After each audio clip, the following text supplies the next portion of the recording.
Oh, that was fun. 7k dreamer please.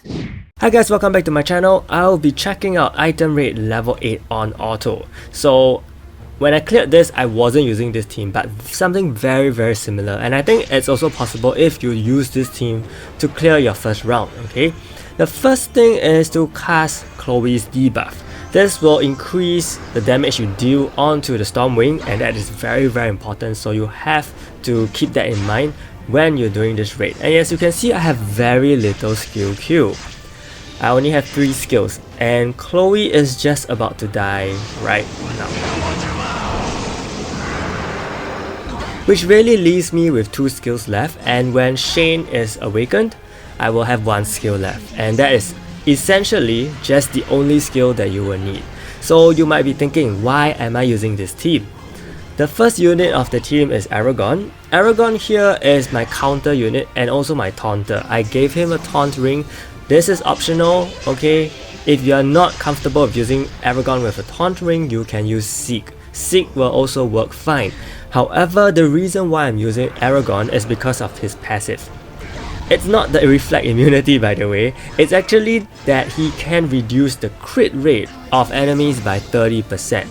And the crit rate for Stormwing is super annoyingly high. And by having very high crit rate, his animations are very slow, which takes up a lot more time, right? And at the same time, his cooldown is very fast. So the longer he takes to, strike down on you, you can't really do much in between that, and his skills are gonna come very quickly. So that is why I'm using Aragon to reduce his crit rate, and hopefully he doesn't crit too often. Of course he will still crit, but not too often. And Aragon will cool down Shane very efficiently, just like how Seek does. So that's his main function. If you just need a taunter to cool down Shane, I think Seek will do well as well. You see that my Shane is actually doing pretty good damage over here, up to very high 2 millions. And constantly. So one thing I have to note is that I think Stormwing's block rate, personal block rate, is quite low because I haven't seen Shane actually get blocked. And I've done about 3 to 4 rounds of auto repeats. Later on I will insert another round for you guys to see, to give you guys an idea that it is actually pretty stable. So I feel that you don't need a block rate reducer here like Zahara, so that's why you can afford to have Aragon. Eileen is here of course to boost the crit rate initially, and then after that also support the physical attack for Shane. Chloe is here to land the debuff and die. She's the same Chloe I've been using in all my raids, the level 41, and also for accessory raid level 8. Sacrificial Chloe, okay? And then lastly is Rook. Rook is here for cooldown increased immunity, so you don't have to sacrifice a slot for Shane. And as you can see, within 3 minutes you can easily get the round done. This is another round, also somewhat 3 minutes, okay, to finish off Stormwing. So you can see that yes, it's actually pretty stable. But there is also another strategy towards Stormwing, and that is the cooldown lock strategy. So I'm using the same team. There's only one thing that changed, and that is Chloe. This Chloe is a level 50 Chloe, not a level 40 Chloe. And the skill queue has also changed because you need to lock down the Stormwing using the cooldown increase. And with that, you are basically not going to take any skill damage from Stormwing, you're not going to get electrified, you're not going to get cooldown increases, and nothing will happen to you, only basic attacks. So in a way, you don't even need Rook here, okay? You can even find a separate buffer, maybe a block rate decreaser, but as I said, I think Stormwing's block rate is pretty low, so Shane has been critting like she doesn't care. So you will see that the cooldown for the cleaning time for Chloe's skill is very short. So she will constantly be able to increase the cooldown on Stormwing and completely lock him out of using any skills. And then she will proceed to cast her top skill, which will increase the damage you are able to do on Stormwing. However, the problem with this is that Chloe's skill is just simply too fast, such that if you kill Shane's skill too late, maybe in the 4th slot, your Shane may not even be able to skill too often. So that is the only problem I have with this lockout method, and as you can see, it already surpassed 3 minutes 50 seconds. Proceeding on to the 4th minute, and we are still not even near killing Stormwing. And that's because of the frequency of Chloe's skills, as you can see.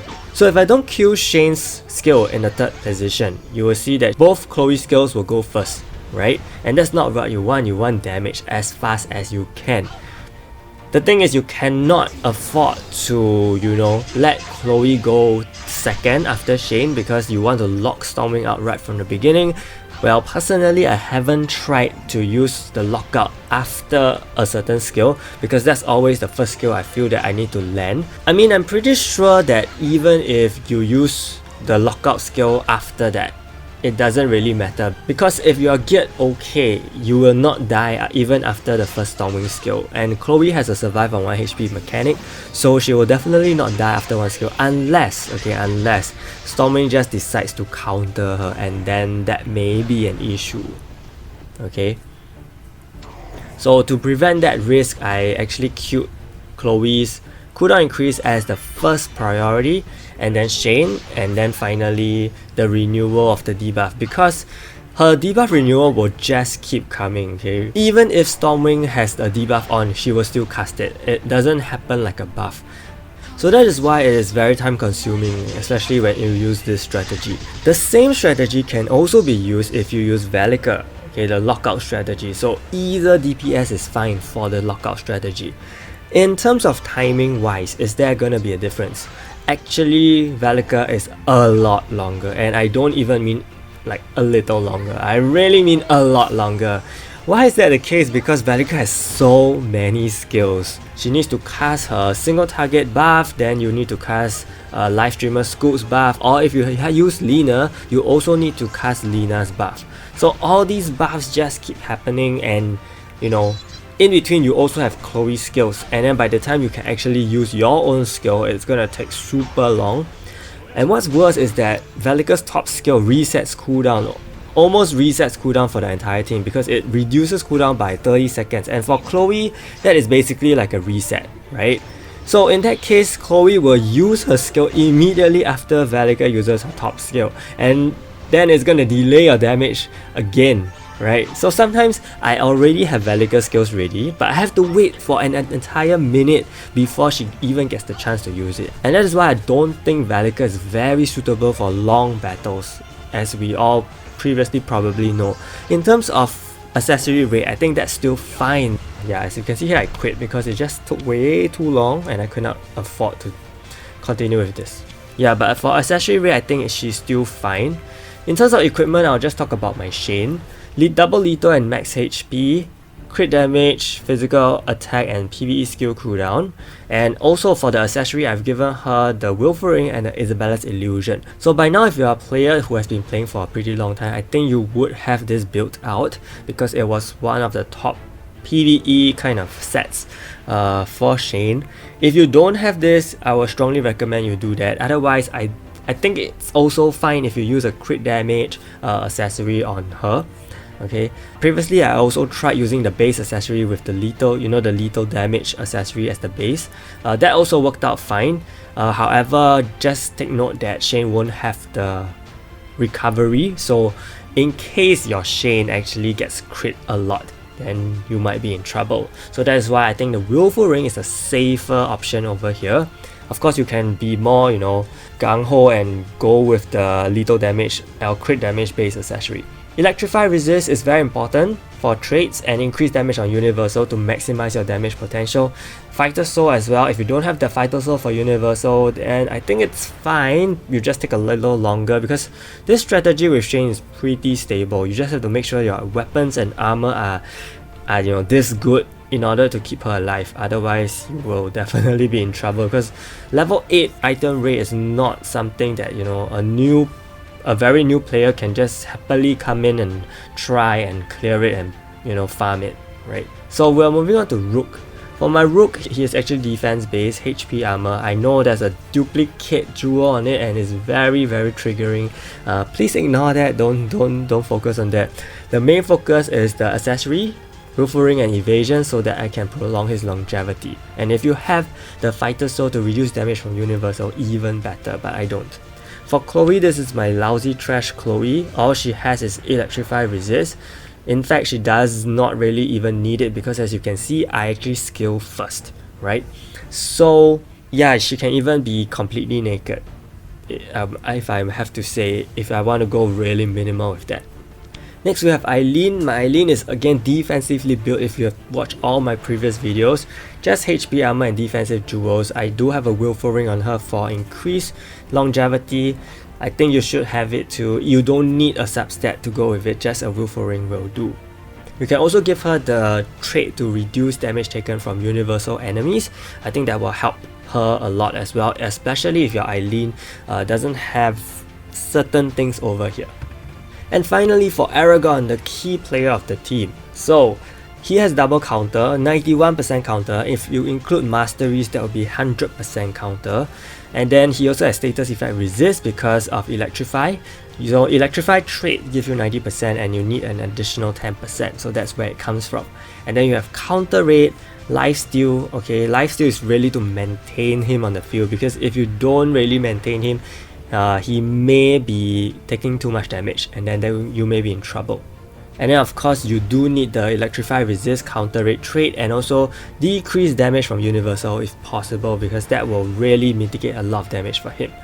And finally for the accessory, that is the key thing that given me this timing, because that's the taunt. So the taunt ensures that my Aragon will always be the target so that he can counter for Shane. Now you don't really need the taunt. As you can see, my taunt will run out, right?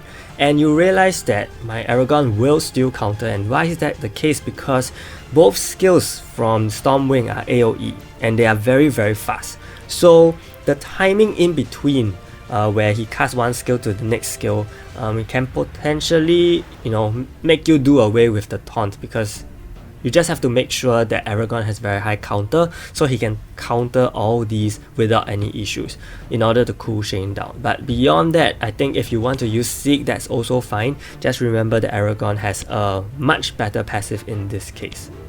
So I'm just going to show you guys the level 50 Chloe if you guys are curious. Double HP, willful rings. So you can see that the Chloe equipment is completely different, okay? The difference is huge. I also have status effect resist, skill cooldown, block rate. In this case, you want to preserve your Chloe. You cannot let anything happen to her, so you need all the resistances you can give her.